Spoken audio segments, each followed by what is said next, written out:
We're now down to just 3 teams in this tournament. In all 3 teams, they can see that horizon, they can see that APAC LCQ spot so close yet so far away. They've just got to go through 2 more days of matches to get it. And with today, we're going to be seeing 1 more team drop out. So we'll see which team ends up going on to the grand finals from the matches today. पहला matchup होने वाला है Velocity Gaming and Exploit Storm के बीच में. Now this is going to be a revenge matchup for Velocity Gaming because they were taken down by Team Exploit Storm in the upper bracket finals of the Group A in the Grand Finals playoffs. So Exploit Storm coming into this game with that mental edge, mental advantage, whereas Velocity, they're hungry for revenge.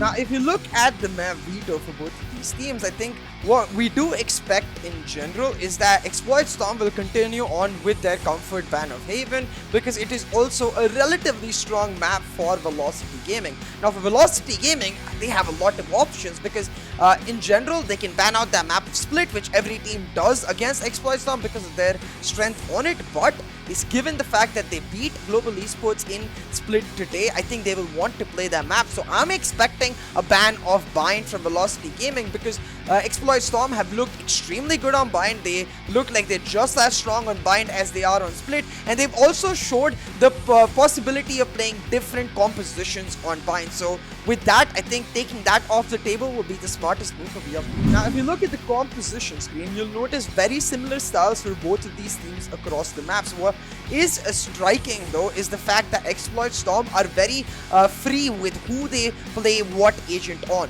Now similarly, Velocity Gaming in their win against Global Esports brought in Marzel for those 2 maps, which means that Marzel is that X factor that can come in at any time, shake up the status quo and completely demolish the reads that the other team had with respect to the pre-match preparation. So a lot of these X factors on both of these teams with respect to Marzel on VLT and for Exploit Storm, their versatility. I want to see which one actually pans out and if Marzel actually does end up playing.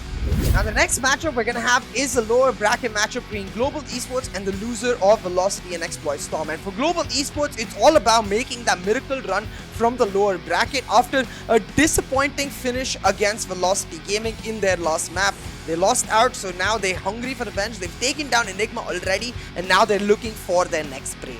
Now with respect to the veto process for Global Esports, the understanding always, I think, is that they will likely ban out either Bind or Ascent, which have been statistically their weaker maps in general. It depends on which team actually does end up coming in front of them though, because against the likes of Velocity Gaming, I will expect an Ascent ban just as we saw today, whereas against the likes of Exploit Storm, I think that ban should go over towards the map of Bind because of Exploit Storm's strength on it. So that's one advantage that Global Esports have, which is the fact that they can look at the match of Exploit Storm and Velocity Gaming and try to understand which map these teams feel really strong on that day, weigh that against their own strength, and then decide the route. With respect to the compositions that Global Esports plays, we have recently seen a lot of focus towards SK Rossi in their maps throughout, where the Breed Sova is really starting to stand out. They play it on Bind, they recently played it on Split, and it's something that we've seen from them on Ascent as well. So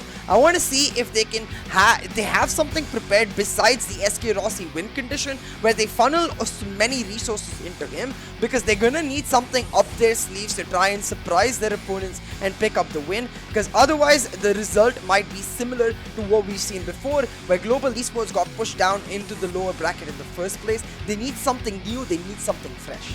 Oh boy, the action is so close to its end, and you can feel the heat, you can feel the tension, you can feel the sheer weight of the climatic moment that is yet to come. So make sure you're there to witness all of it in the moment it happens. You don't want to miss the live action.